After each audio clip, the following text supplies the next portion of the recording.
Hey, the big diesel Kubota zero turn won't shut off. We're gonna find out why, and we're gonna fix it.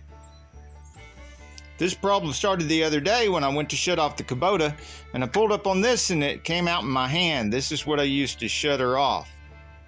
It's part of a cable that runs from here underneath, comes around,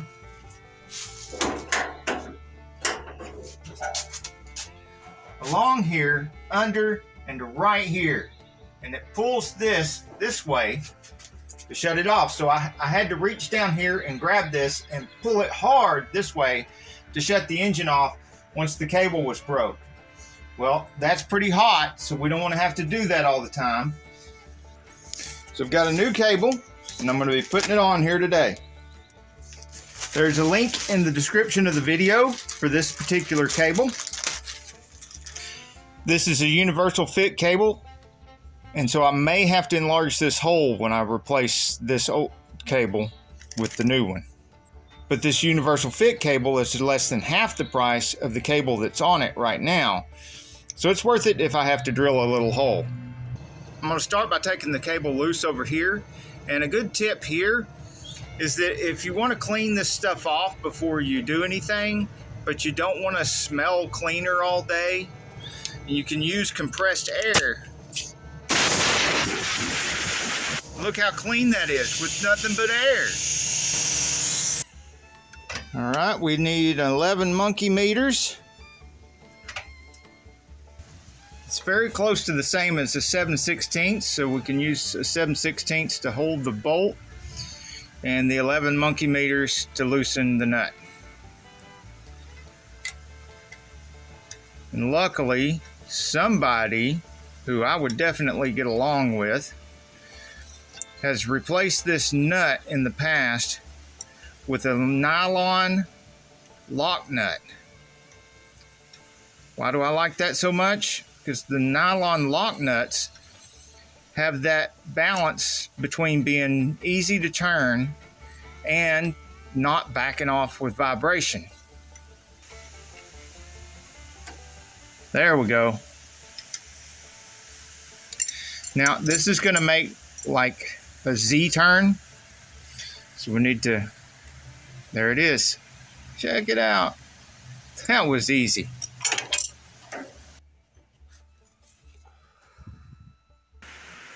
In order to show you what I did, because this piece was way up in there, where there's no way I could get the camera in there. There's no way I could get the camera in there to show you where I was working and the work I was doing. But what I did was I took these 3 bolts out. One goes back here, facing forward. The other one goes in here, facing back. And the third one goes up here, facing forward. This is all up and under there.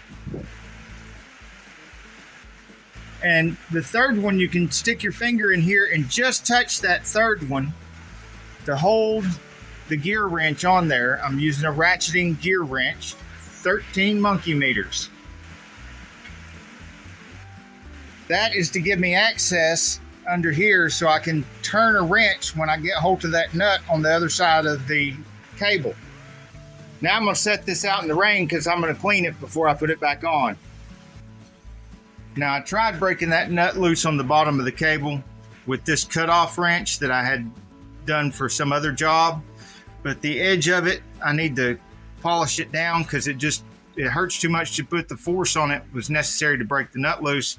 I ended up using a stubby ratchet wrench and using the open end of it to break it loose. Once I broke it loose, I could just turn it with my fingers. Now the nut has to come the rest of the way off in order to be able to pull the cable up out of there.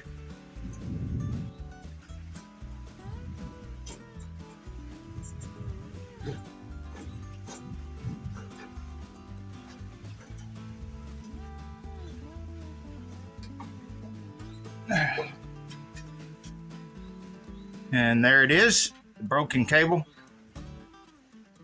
Now, almost every employee I've had, I've caught at least once grabbing a bag like this and just ripping the whole end of it open. If you got a cable or something like that, just poke one little hole in there and feed the cable out. Let it coil. And out she goes. Don't forget to take the nut off before feeding the cable down in there, because then you need to put the nut back on to tighten it up. And it looks like I won't have to drill the hole any bigger. Now I can slip the nut back up on the cable and run it all the way up.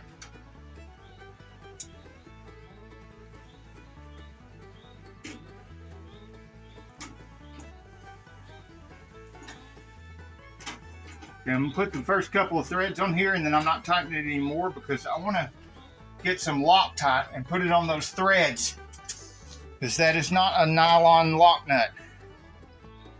This 242 is what I prefer to use. There'll be a link in the description. I like it because it's not the strongest Loctite in the world. It's just strong enough to do what I want it to do without causing problems later. Now this replacement cable is 14 monkey meters, and it appears my 14 monkey meter stubby is missing. Thanks, ex-employees. Well, I am half hillbilly, so I'll figure out a way to make it work. That brings me to another little piece of advice. If you're going to be owning a shop for any length of time, especially if it's going to be 18 or 20 years like I did, be prepared to replace a lot of tools. And most people immediately want to assume that the employees are stealing every tool that goes missing. That's not necessarily the case. What I've noticed, one of the things I noticed that happens, sometimes the customer's vehicle will come back for whatever reason, and then I'm checking it out to see what went wrong and what we can do to fix it, and find a tool or something laying on the inside of the frame rail or somewhere under the hood in an area. Somehow it managed to not fall out on the street and be gone. It's one of my tools that they lost under the hood or in the car, and gave up trying to find it and didn't tell me about it. And that's not stealing. Okay, so that's on there nice and tight, and it's Loctited, but I'm not gonna mess with it yet until I put this together. And I'm not putting that little guard on there. I'm not putting that little guard back under there until I clean the guard and I've tested this cable. It's nice and wet from the rain, but it needs a scrub brush and some soapy water. All right, now this goes back in here. Turn, twist. Oh, that's trying to back up into a bad spot. All right. And the cable housing slips in there. Sure that's turned right, because it's got like a half moon cut in there under there that you can't really see from the camera angle. And want the cable housing to lay in there comfortably, because we don't want to pinch the cable housing. That would cause a drag on the cable inside the housing and cause abnormal wear.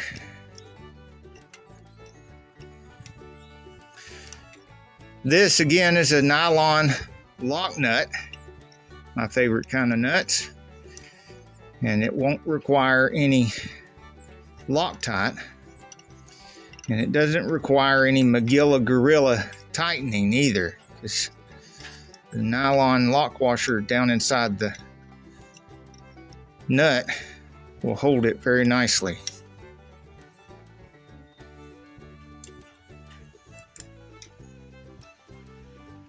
Get all the slack out of it is all. And there we go. Pull up and down on this. See, yep, look at there, it's working. It's working. Now will it pull it far enough? You may be wondering, if it won't pull it far enough this way, what in the world would I do? Would I have to get another cable? Well, no. I could carefully cut around this cable housing right here where my nail is. Give it about a 1/2 inch more so that it could pull this a half an inch further. Now there's a limit to how much of that I can do, because there's a limit to how far you can pull this out before you start exposing actual cable. But I bet you I could get another ½ inch out of it if I needed to.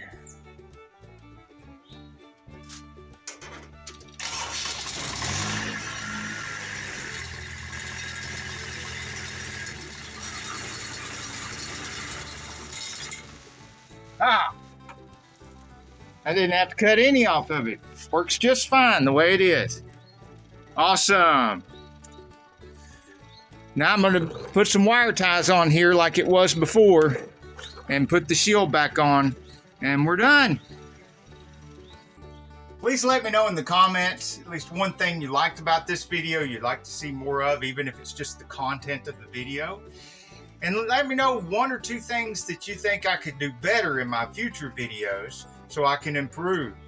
Thank you so much for watching all the way through the video, and I hope to see you in the next one. And if you want to find more of my videos, you can either click on this one here to see my playlist, or you could subscribe to the channel.